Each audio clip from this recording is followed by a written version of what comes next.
Et on reste en Creuse sur le bord de l'eau pour aller à la rencontre des stagiaires moniteurs, guides de pêche du Centre national de formation d'A1. Ils viennent de toute la France pour décrocher leur brevet professionnel validé par le ministère de l'Agriculture. Une formation très demandée par tous les professionnels qui souhaitent développer un projet lié au tourisme de la pêche. Marielle Camp, Claude Deloche.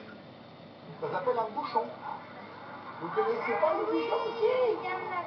Attention, ils sont en plein examen. Non pas les enfants, mais les grands.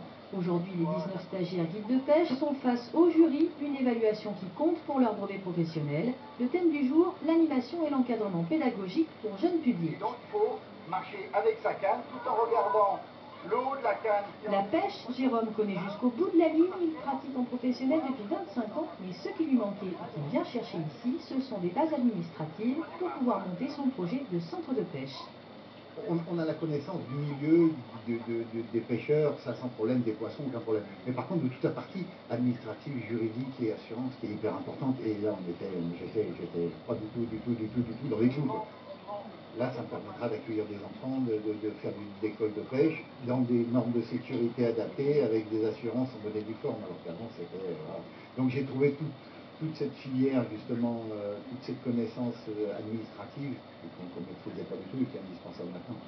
Des formations comme celle-ci, il en existe seulement 10 en France, autant dire qu'il y a du monde à la porte, avec plus de 120 demandes chaque année et une sévère sélection pour ne retenir que 17 stagiaires. Ce qui compte, c'est d'arriver avec un bon projet professionnel. Alors touristes, passez votre chemin. Si on n'a pas de projet professionnel, on ne rentre pas.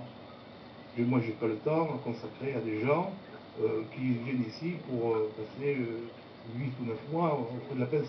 Il ne suffit pas d'être pêcheur pour être ici. Il faut avoir une motivation pour transmettre effectivement cette volonté d'être un acteur dans la protection du milieu. 9 mois de formation entre A1, Buja et Saint-Pardoux, au programme des techniques de pêche et l'étude des poissons bien sûr, mais surtout de la connaissance des milieux naturels et de la gestion du patrimoine environnemental, et ce qui fait la particularité du brevet creusois, une approche pédagogique. Bref, savoir-faire et savoir-faire faire, c'est exactement ce que cherche Karl. Moi j'ai comme projet de développer un pôle nature dans ma région, et c'est principalement tourné vers la sensibilisation du milieu naturel pour les enfants, quoi.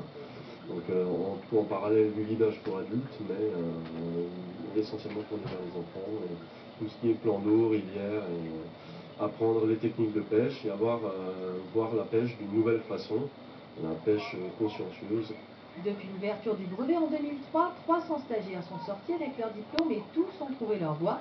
Un sans faute professionnel donc. Le seul hic, c'est qu'en ces temps, le centre n'a eu aucune stagiaire féminine.